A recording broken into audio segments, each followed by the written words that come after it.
this is the same Barry that's been predicting that interest rates will go up for the last 12 years. I'll be right eventually. It's just, well, I've spoken to my dad and he said he's watched Homes Under the Hammer twice last week, and he's told me that you have to have cash, which is a nonsense. You don't. You can buy a mortgage, or you can use bridging finance, or you can use a form of finance if you want to, because people are saying there are no deals to be had. There's loads of deals to be had. There's tons of stuff out there.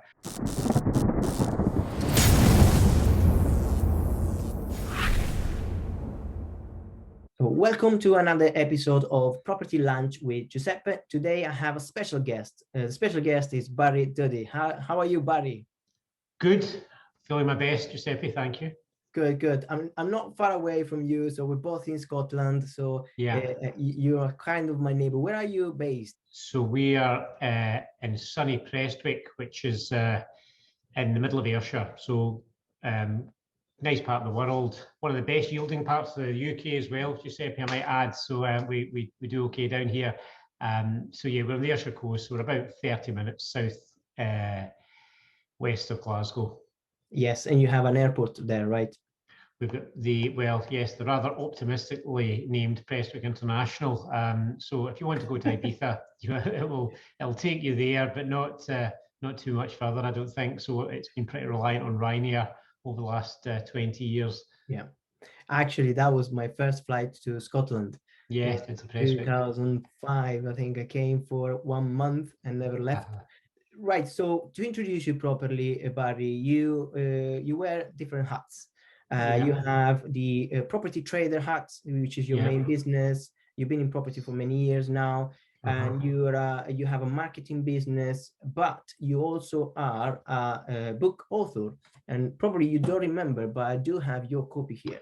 Here it is. I knew somebody would read it, Giuseppe. Here we go. So your this book is about mostly mindset and productivity, right? Absolutely, yeah. It has about 9 years now since you first published it.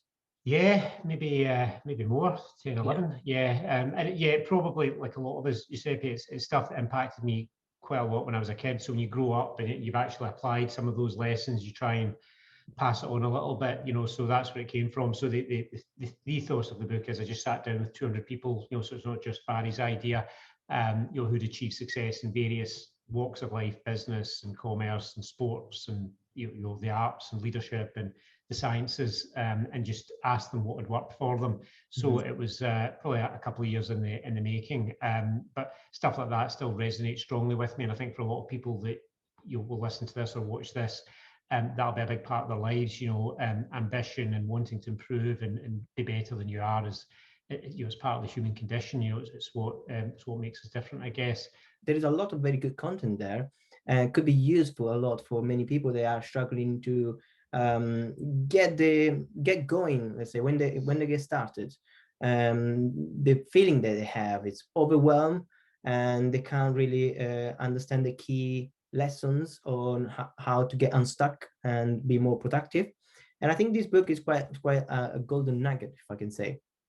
That's really kind of you, Giuseppe. As I've got older, I'm almost going to spit this out, but I'll be 50 next week, so I'm still coming to terms with clinging on to my 40s. But I think as you get that little bit older, it kind of boils down to that whole thing of gratitude, and none of us have enough gratitude. That's our issues and our problems, and the stuff that I spit feathers about, refurbs going wrong, getting stuff over the line, lawyers not coming back when they should, all costing money.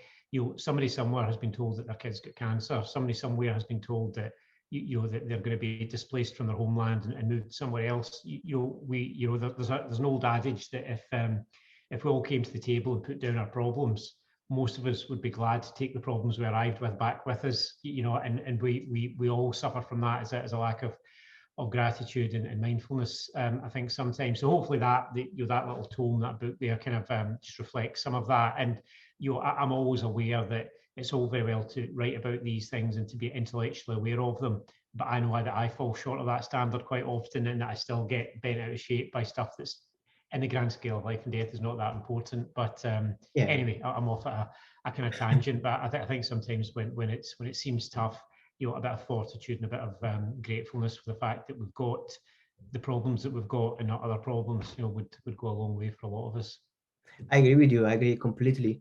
When you have a problem, you have two choices: either dwell on the problem or be grateful because you managed to survive the problem, or let's say you solved it. It depends on the size of the problem as well. Now, if we go back 2 seconds to your property expertise, your main business, property trader, is it's basically is when you find different kind of properties, could be commercial, residentials, and you source property for other people as well, and you can manage projects as well for refurbs where a property needs value added, right? Sure. So property trader is effectively an investor's agent. So I will buy and flip out and sell a lot of property myself, Giuseppe.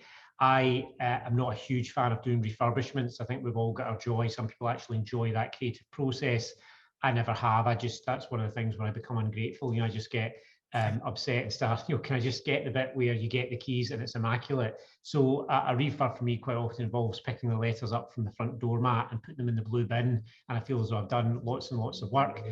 So the business is predicated on our ability to find off-market deals, which we do by the truckload every day. And I'm fortunate I've got a good online marketing machine and a separate company and individuals that do that.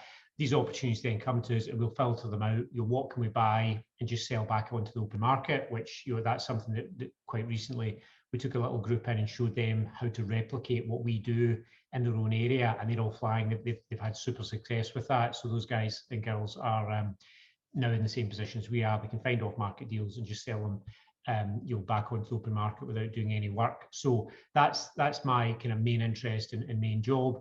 I'll also buy stuff for cash to hold long term for myself. So that's a little pension pot.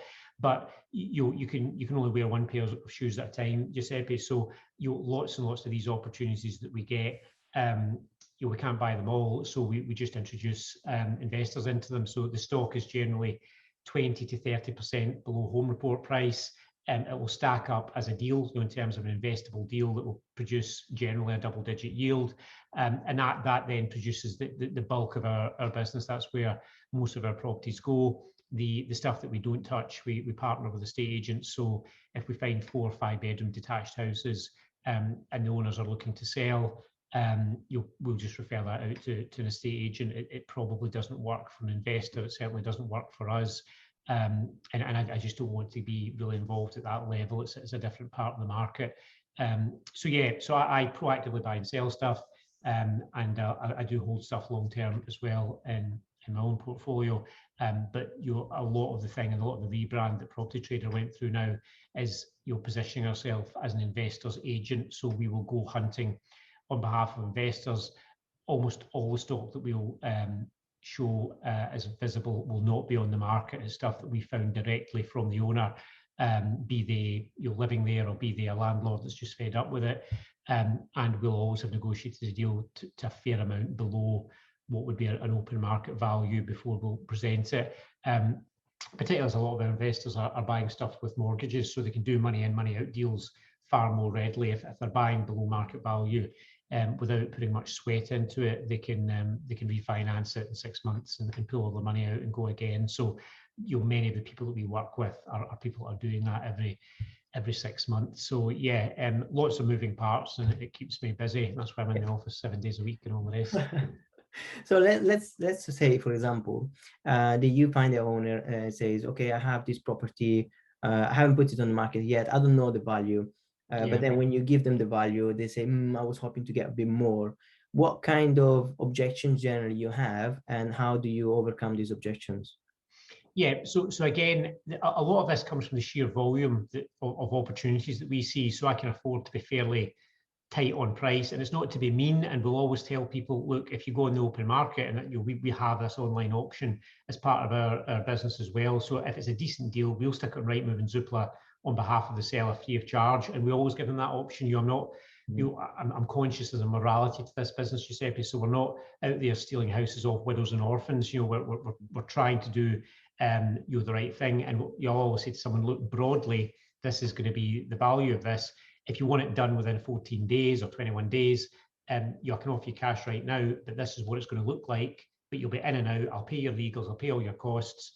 but you'll need to leave 30 or 35% of it. And sometimes people will say, yeah, listen, I've got 2 mortgages. I've been messed around with an estate agent. I've been told for 4 months my house has been sold and it hasn't been. I can't take it anymore. I just need out of this and I need certainty. And I've been in that position myself, Giuseppe, where you're not just with property, but other things where you just want some certainty in your life and you're not being ripped off. You'll just take less money just to draw a line under a certain set of circumstances. So that's offer one. If that doesn't work, we'll say to them, well, look, it's not going to be a cash buy for us because we can't flip it back out without doing any work, but we've got lots of investors, or we've got our online auction process. We can pop it on there and let's see what the market brings. And if we think they are absolute top of market, top dollar, there's just no negotiating or reasonableness in the conversation, which is happening increasingly because we're in a rising market and people are quite frothy in what they think that the property is worth. We'll refer it to the estate agent and good luck to everybody. So we just, we see enough opportunity that we say no 85% of the time. Yeah, that's the risk from our owner point of view. When they put the house on the market, yes, the market is buoyant now. The market is crazy.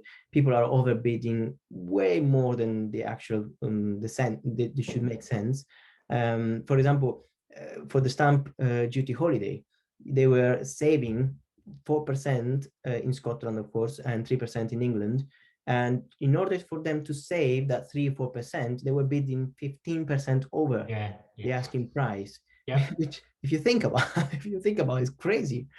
So they were trying to save a penny and paying a pound. It doesn't make any sense. And it happens in auction rooms as well, Giuseppe. That people will just get caught up in the moment and pay way more for a property that could have just walked into the estate agents and made a reasonable offer without the same pressure, but just because they feel that time pressure, that instant gratification, and that people will do crazy stuff, basically. Yeah, but then what happened is, Barry, that when they overbid and they get the offer, of course, accepted, then they go to apply for a mortgage, and then the lender says, no, the actual value is this one, and then they can't get the mortgage.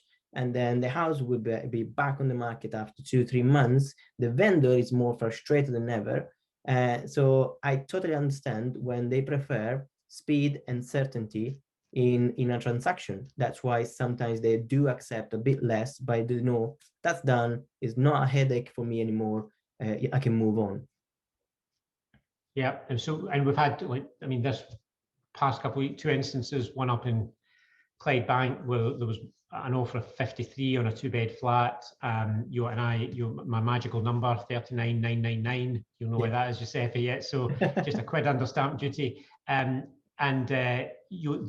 just wanted certainty. They knew they had this offer 53. It'd been on the go for 4 months or something, and the incoming buyer said that they were going to have to get another surveyor in. So I think they had 3 attempts at securing a mortgage on the property. They just couldn't get it done. So we bid 39,999. They're happy. I've owned it for 10 days. We've sold it for 50. It's on the board, 58,000. So we made a nice profit on that one. The seller was aware of the process and what we're doing. But the numbers are the numbers. That's just how it works out. There's another one down the road here in Patna. It's a similar story. The family just wanted out. And yet again, this one's a 3-bed house. Sometimes I want to laugh because I know that people from England will watch this and say, you cannot buy a 3-bed house for £40,000 anywhere in the free world. But yeah, you can, folks. Yeah. But again, bought it for 40. I was going to hang on to it, but I've actually found something in that area that I prefer, and I bought that instead. So I'll keep that one. So the one down there, bought for 40, settled it on the Tuesday and sold it on the Friday for 53 plus a fee, so 55 all in.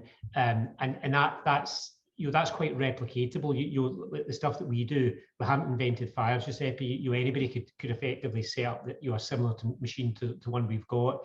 And by the time properties hit an estate agent, the whole world's looking at them. And I think that's where a lot of investors are being frustrated right now is they're all looking at the same stock, they're all chasing the same deals. And you'll always, as an investor, get beaten by Bob and Mary, who are buying a house as their lifetime home for them and their family. They don't have the same sensitivity. They don't care about discount or yield or any of that stuff. It's just, can they get it financed? Can they get the mortgages sorted on it? And they'll bid, whatever, they'll bid full home report, and right now over home report or survey value as it would be down south. So yeah, that's just where we are in the market, and I've almost given up trying to second guess where the market will go. I thought it might be quite tight when we come back off lockdown, and it's been nuts.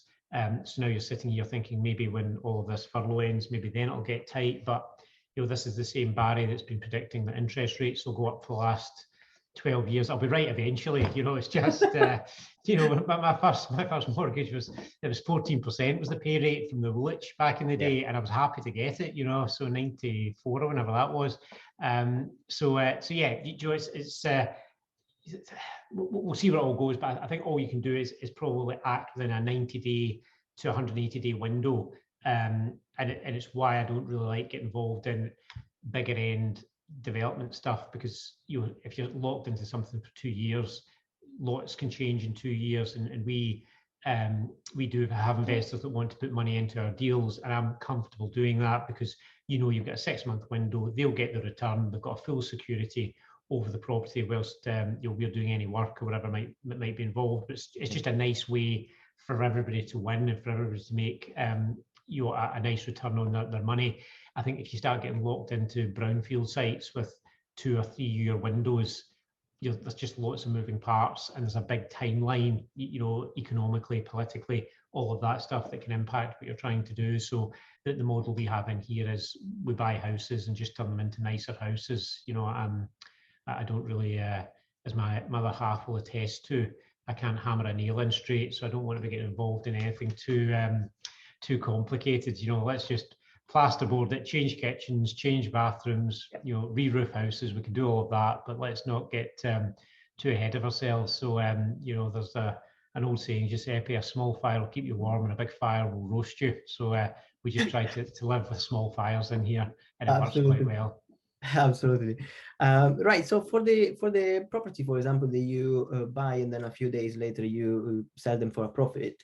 Yeah. How do you justify, if you're not doing any work, in the eyes of the mortgage lender, how do you justify the increase in price or the fact that you bought it before below market value?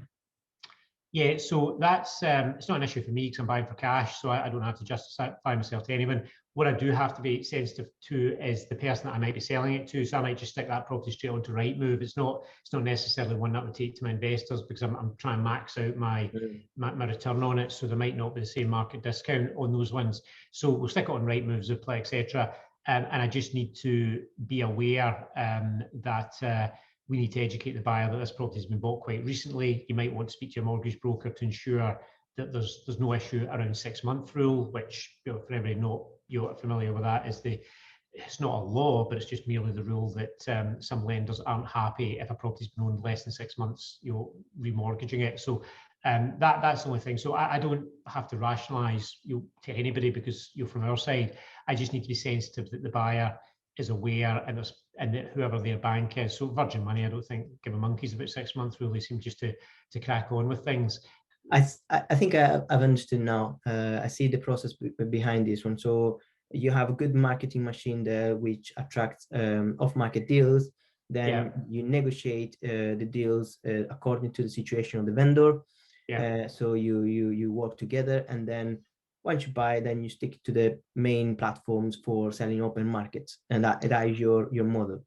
Yeah, absolutely. And bear in mind, me talking about these deals with that I'm buying and flipping out and all this, it's 1 in every 150, 200 deals that I see that happens. For the most part, they want more money for it, which isn't unreasonable. And we just try and negotiate it down to a level that will work for an investor. We'll give them first look at it. So it always goes out to my investor database, probably 48 hours before we put it live. If it's not for investors, we'll stick it on Rightmove and Zoopla. We'll certainly find our buyer. Yeah. Right. So you said an auction side of the business as well. Yeah. And I remember you made a video as well on be aware of the fees that an auction property, when you buy an auction property, you have different kind of fees. Could you go through with me again on this? What should a buyer expect when jumps into new auction, especially nowadays online, and there is a high chance they're going to overbid.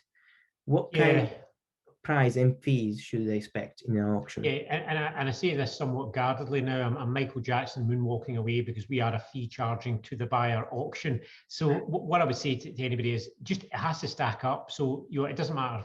And I paid sourcing fees of £5,000-6,000, much less auction fees. But it's because the deal stacked up, Giuseppe. So for instance, under our model, we've got a fee regardless of property type, size, shape, or colour. The buyer pays £2,500 plus the VAT. The seller doesn't pay any fee to us ever, and that's how we managed to attract quite a lot of cheap discounted stock. Is that part of our pitch? If we're up against an estate agent, it says, look, if you price this reasonably, you won't pay any fee. We'll cover off your home report costs as you have to legally up here in Scotland. We'll cover off any marketing costs. You'll never pay us a sales fee, yada yada. So they get a free run at it. So somebody's got to pay the fee because we all need to eat in this world. So we say to the buyer, it's your bid price plus £2,500 plus the VAT. So that's what you need to be aware of. So we've got quite a clean operation. One size fits all. I don't care if it's a 10 grand property or £1 million property, same fee per property, and that helps us recoup some of our costs. With other auctions, and particularly down south, this modern method of auction, and it'll become an increasing thing because Rightmove have partnered with a big online auction now, which strikes me as a strange thing for them to do, but nonetheless they've selected a preferred auction partner, which is almost like them selecting a preferred estate agent. But anyway, they're smarter people than I running those businesses. So the down south, it seems to be 2.5% of the purchase price as a buyer's fee to a minimum of £5,000 plus the VAT. Now, £5,000 plus the VAT, or whatever 2.5% might be on £1 million property in London, it's not the end of the world. But on a 50 grand property in Gateshead, £5,000 plus VAT is 10% of the bloody price of the thing. So I think you just need to familiarise yourself and probably ask the auction house, whoever you're working with, to clarify exactly what fees you're responsible for, because they will, and I've seen increasingly now, there's a buyer's premium, which is fine, that's what we charge, but then there's like an admin fee of 185 and then a reservation fee of 895, and it's like, hang on, stop giving all these various numbers different labels. What is the fee? What's it going to cost me here to buy this property? And what would appear to be a 2.5 or 3 grand fee is suddenly 4.5 grand or 5 grand, which can swing a deal one way or the other. And some of them also have the kind of audacity to charge the seller a fee as well, so they're getting it from both sides. But anybody buying at auction, whether it's a modern method of auction, which is probably a softer experience, 56 days to complete, generally you'll have more time to inspect the legal pack and such, like, and a bit less pressure than in the room. So the previous one was 28 days. The normal. Yeah, so and I owned an auction which I sold at the end of 2018, which was a traditional auction where you had 28 days to complete. Usually you've got to put a deposit down on the property as well. So bear in mind, some modern method or some online auctions will also try that as well. But in a traditional auction, you would generally have your buyer's premium plus a 10% deposit to put down on the property. You sign, as in Scotland Articles of Rope up here, you then have 28 days to complete. Or if you fail to do that, you could your fees and deposit would be forfeit, and you could be held responsible for any shortfall between what you'd bid and what the property later sold for. So quite a strong, tight, not to be messed with process. Online auction generally is a little bit softer. If you pay over your reservation fee, generally you don't have to pay a deposit. Again, just check that out with the auction provider. And broadly, you've got 56 days to complete the transaction, which even if you're buying with mortgage finance, should be plenty of time. Yeah, absolutely. It takes 4-6 weeks, 8 weeks max to do with a mortgage. In Scotland, in England, I found out is 12 weeks sometimes if you go because they have to do the searches, etc. There is some myths, some misconceptions about auctions. I want to ask a couple to you.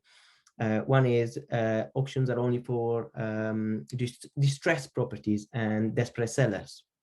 Yeah. Is that the case? Yeah, so maybe motivated rather than depressed. So generally, there is that misconception that, well, I've spoken to my dad and he said he's watched Homes Under the Hammer twice last week, and he's told me that you have to have cash, which is a nonsense. You don't. You can buy a mortgage, or you can use bridging finance, or you can use a form of finance if you want to. So you don't have to buy for cash. There'll be no home reports in Scotland again for people listening in England. That's kind of strange language, but if a property other than a derelict property or a portfolio property, it has to be presented with a home report. So there absolutely should be a home report. I think there's been some kind of exciting exchanges on some of the Scottish property forums about an auction company that kind of flies in the face of that. You ask for a home report and they stick two fingers up at you. I don't know how they're managing that, to be honest, but yeah, a property has to be presented with a home report. Your solicitor, if you can pull down the legal pack, download it, get that to your lawyer, he can inspect that. And it's not always, in fact, rarely, when I think about it, is it busted out distressed properties that are about to tumble into the ground. It's not that, but generally there's some kind of motivation there. There's maybe a split up between a couple, or a landlord that can't be bothered with it anymore, or it's been lying empty, or they've inherited the property. So yeah, generally it's that, and maybe the seller of that property doesn't have their hand out for every last penny that they can get out of it. What the seller under those circumstances wants almost more than money is certainty. So the one thing that our online auction provides to a seller is, look, if we tell you it's sold, it's sold. Because we know that the buyer has put in a little bit of money, they've paid their sort of reservation fee, and additionally they've signed irrevocable terms saying that they will complete on the transaction. So more than money, the sellers probably just want a bit of certainty in their life, and they want to know that in the next few weeks it's going to be done and dusted. They don't want to put the property on the open market with an estate agent and it just sits there for 6 months. Things like finance, the state of the property, the legalities in terms of getting home reports and inspection of a legal pack, all of that's a nonsense. That's a myth. You can absolutely get that through an auction just as easily as you can get it through an estate agent. Yeah. Can I ask you, what's the difference between the conditional auction and the modern auction? Because it to me, it sounds a little bit the same. Yeah, and I think that they're just interchangeable terms. Again, you would need to, each auction might have their own angle on that, but conditional auction terms are basically is a nomenclature that modern method, these modern auctions are using, these online auctions, whereas it would be unconditional auction up here is articles of route, minutes of preference enactment, all of that are signed on the day, deposits are handed over, and you sign with a solicitor present in the room. So yeah, conditional and modern method, I think, are, depending who you speak to, are just pretty much interchangeable terms, Giuseppe. Okay, can I ask you a couple of things about auction? One is the guide price, and then you have the reservation price, right? Yeah. So guide price is just what it says, or what the name would suggest. It's a price in and around. So best practice, we are members of the National Association of Valuers and Auctioneers, and generally their advice is that the guide price should be within 10% of the reserve price. So if you see £100,000 property, it's reasonable to think that the seller will accept 110. I mean, it's pretty preposterous if you say to me, Giuseppe, I'm going to sell this house here, I'll take 100 grand for it, and I say, well, I want to get a lot of interest in it, Giuseppe, I'll guide it at 30 grand. What will happen is the whole town will turn up for the viewing, and the guide price is just completely separate from anything close to what you're prepared to accept. So best practice is that the guide price should be within 10% of the reservation price, and clearly that sum becomes quite easy to work out the less the value of the property. So on a 40 grand property, sitting there thinking, well, somewhere between 40 and 44 has to be the magic number, and it isn't always, because there are auctions out there that don't always adhere to that, and again, that's they make their own rules up. The reserve price as you rightly say, that's the price that the vendor has disclosed to the auctioneer that they will sell for, which brings me on to another subject where sometimes people criticise auctioneers to say, oh, they were taking bids off the wall, it was awful. But legally, the auctioneer is completely permitted to take bids off the wall. If you, Giuseppe, are bidding for a property with a reserve of 50 grand and you're at 40, I'm quite legally entitled to go to 41 off the wall, because I am bidding on behalf of the seller. So I am allowed to bid up to reserve price, because that's where the seller has set the price. What then becomes illegitimate is if the auctioneer then permits that, continues that practice because he thinks that you'll go further. That then would be illegal. So what happens if, for example, I'm bidding and the auctioneer then bids more and then I give up? I mean, does the auctioneer buys that, or you know what I mean? Well, it depends. I mean, if clearly if he's doing his job legally, that can only happen under reserve price. So if you give up, if let's say it's a 50 grand property and you give up at 42, well, the property was never for sale at 42.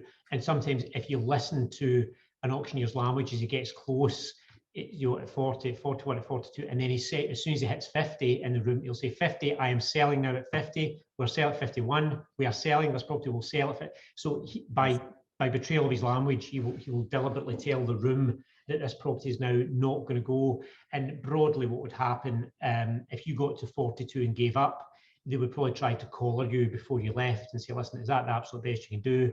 They would phone up the seller rather than let you leave the room and just try to say, look, we've got a guy here at 42. Is there a middle ground? Is there any way we can make it happen tonight?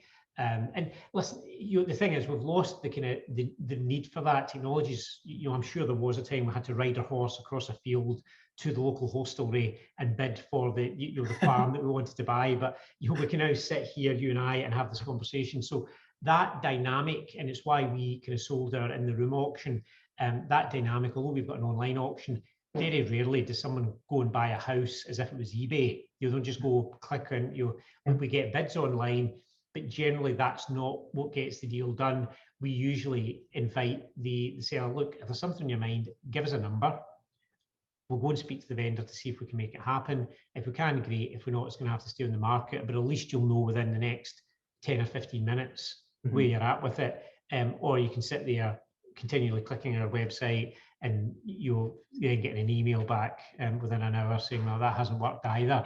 So the same dynamic holds true. And our process as an agent, if you like, between the buyer and the seller is just to get them both happy, and maybe not delighted. Maybe everybody wants to sell for £1 million and everybody wants to buy for 2 balloons and a goldfish. In between those two poles, there is something that will work for everyone. So provided we've got happy-ish seller and a happy-ish buyer, we've done our job, we can all shake hands and go home happy. And life should be generally as simple as that. I'm just playing the devil's advocate now. Let's say, for example, the person bids and then get accepted and everything, but then they look at the legal pack, which I guess they have to look before bidding. Yeah.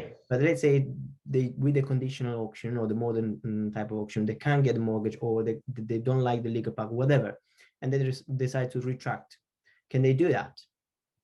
Yeah, no, they can. So within the room, and this is where a traditional auction house will always put an argument for doing it under articles of route, because they can. So regardless of whatever a modern method of auction company puts in their terms and conditions, contractually, it's going to be quite hard to make it happen. Now, a traditional auction does have the documentation to actually take the matter to law.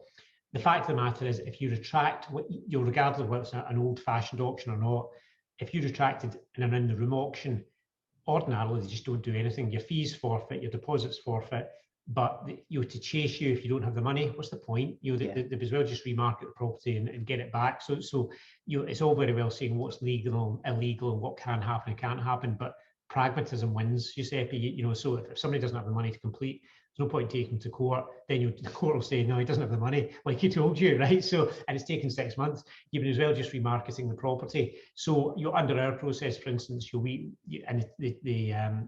buyer signs these irrevocable terms, and they are very explicit that if they fail to complete that, the fees they paid are forfeit, and that they could be held liable should the property be sold at a shortfall. The reality of it is, by the time we go through that entire exercise, we could have just stuck it back on the market and sold it for maybe more money.